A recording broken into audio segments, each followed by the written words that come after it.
एक लड़का बड़े गुस्से से घर से चला आया। इतना गुस्सा था कि गलती से पापा के जूते पहनकर निकल गया। मैं आज बस घर छोड़ दूंगा और तभी लौटूंगा जब बहुत बड़ा आदमी बन जाऊंगा।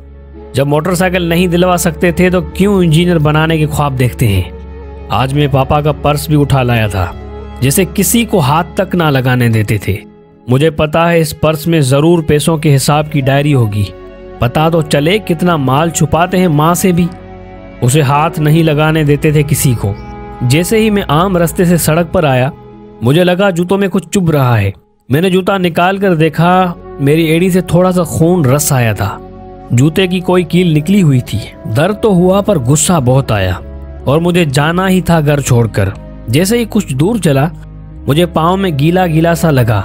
सड़क पर पानी फैला हुआ था। पाँव उठाकर देखा तो जूते की तिल्ली फटी हुई थी। जैसे तैसे लंगड़ा कर बस स्टॉप पर पहुंचा। पता चला कि 1 घंटे तक बस नहीं आएगी। मैंने सोचा क्यों ना पर्स की तलाशी ली जाए। मैंने पर्स खोला, एक पर्ची दिखाई दी। लिखा था, लैपटॉप के लिए 40,000 कर्जे लिए पर। लैपटॉप तो घर में मेरे पास है। दूसरा एक जोड़ मिला, इसमें इनके ऑफिस की शौक डे का लिखा था। उन्होंने शौक लिखा, अच्छे जूते पहनना। ओ, अच्छे जूते पहनना, पर इनके जूते तो। माँ गुज़िश्ता 4 माह से हर पहेली को कहती है नए जूते ले लो, और वो हर बार कहते हैं अभी तो 6 माह जूते और चल जाएंगे। मैं अब समझा कितने चल जाएंगे। तीसरी पर्ची, पुराना स्कूटर दीजिए, एक्सचेंज में नई मोटरसाइकिल ले जाएं। पढ़ते ही दिमाग घूम गया। पापा का स्कूटर। ओ, मैं घर की तरफ भागा। अब पाँव में कील नहीं चुभ रही थी। मैं घर पहुंचा, ना पापा थे ना स्कूटर। ओ नहीं, मैं समझ गया कहाँ गए। मैं भागा और एजेंसी पर पहुंचा। पापा वहीं थे।